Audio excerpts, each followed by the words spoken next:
জন্মবিরতিকরণ পিল মহিলাদের জন্য মার্কেটে বিভিন্ন নামে পাওয়া যাচ্ছে।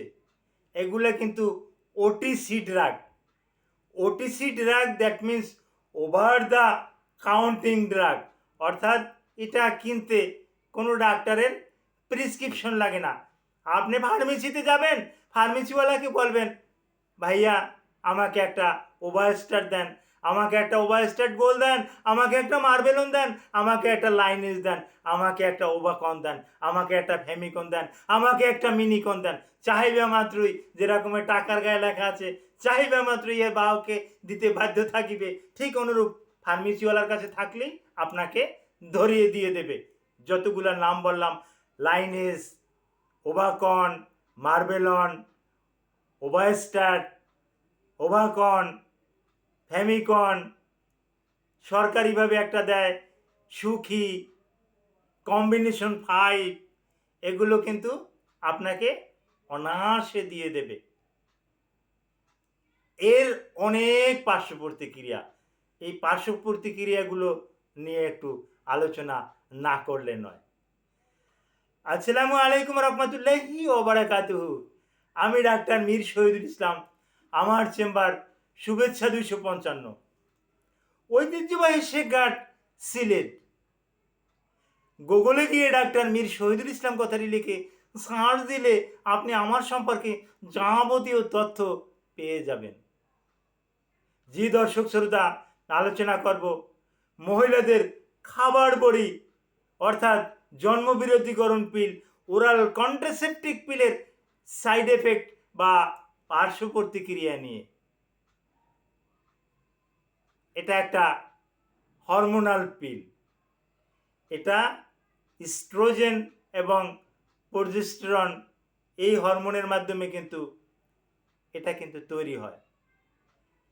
আর এটা মহিলাদের শরীরে যখন যায় তখন হরমোনের অনেকটা ইমব্যালেন্স হয়ে যায়।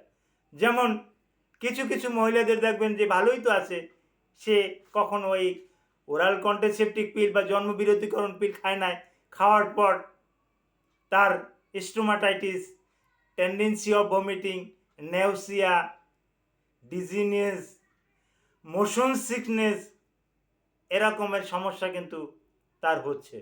আগে ছিল না, এখন কিন্তু এগুলো হচ্ছে। বমি বমি করা, বমি বমি ভাব, এগুলা কিন্তু প্রতিনিয়তই দেখা যাচ্ছে। অনেকেই বলে, স্যার আমি তো ওভাকন খেয়ে ছাড়তে পারি না, ওভারস্টার খেয়ে ছাড়তে পারি না।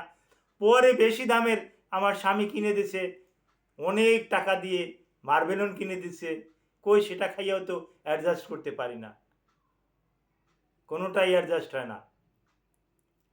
তো এর ক্ষতিকর প্রভাব কিন্তু শরীরে পড়ে। কোথায় কোথায় ক্ষতিকর প্রভাব পড়ে তা আমি আলোচনায় আসছি। দীর্ঘদিন যারা এই ওরাল কন্ট্রাসেপটিভ পিল, জন্মবিরতিকরণ পিল, জন্মবিরতিকরণ বড়ি যে সমস্ত মহিলারা খান, তাদের ক্ষেত্রে যে সমস্ত পার্শ্ব প্রতিক্রিয়া দেখা যায়, তার ভিতরে প্রথম পার্শ্ব প্রতিক্রিয়ায় তাদের স্তনে, বক্ষযুগলে, স্তনে স্তন্য বড় হয়ে যায়। হরমোনের কারণে স্তন্য বড় হয়ে যায়। নিপেল দিয়া অনেকের ক্ষেত্রে ডিসচার্জ হতে থাকে। অনেকের ক্ষেত্রে আমরা পাই নিপেল দিয়ে দুধের মতো সাদা সাদা কি যেন একটা বাহির হয়ে যাচ্ছে। এরকমের আমরা প্রতিনিয়তই চেম্বারে পাই।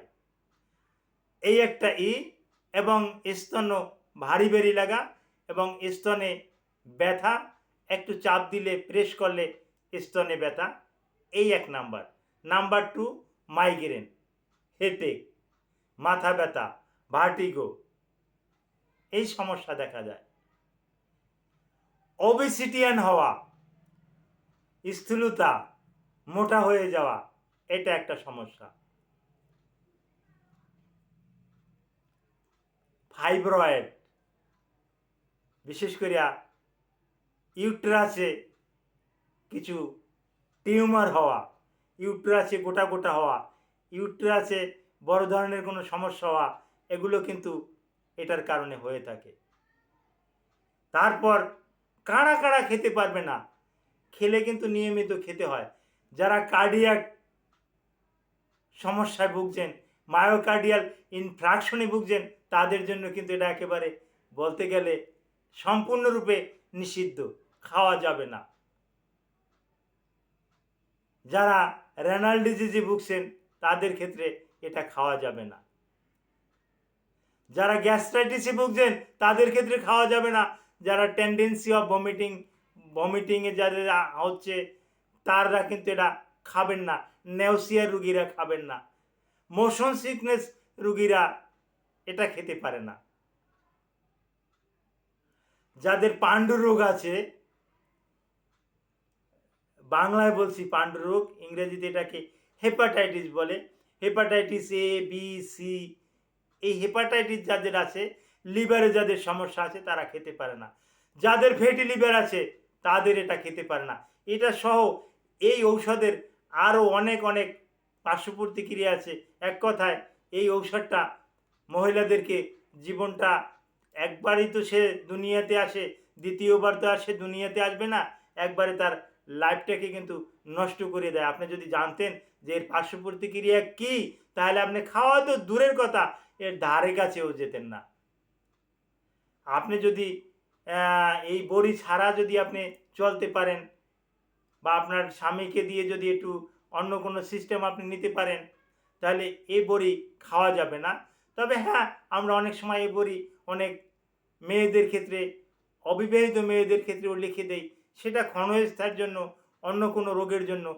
কিন্তু তাই বলে এইটা 3 বছর যাবৎ খাওয়া, আমরা অনেকে বলে যে 3 বছর পর্যন্ত খাবেন, তারপর এটা বাদ দিয়ে আপনি 6 মাসের জন্য অন্য একটা পদ্ধতি ব্যবহার করবেন, তারপর আবার খাওয়া যাবে। কিন্তু না ভাই সাহেব, না, মা বোনদেরকে বলছি এটা একদম ঠিক নয়। এটা চিকিৎসা বিজ্ঞান এর পক্ষে কিন্তু তেমন কোনো দলিল নাই। বিস্তারিত জানার জন্য আমার ভিডিওর কমেন্ট বক্সে কমেন্ট করবেন। Thank you all.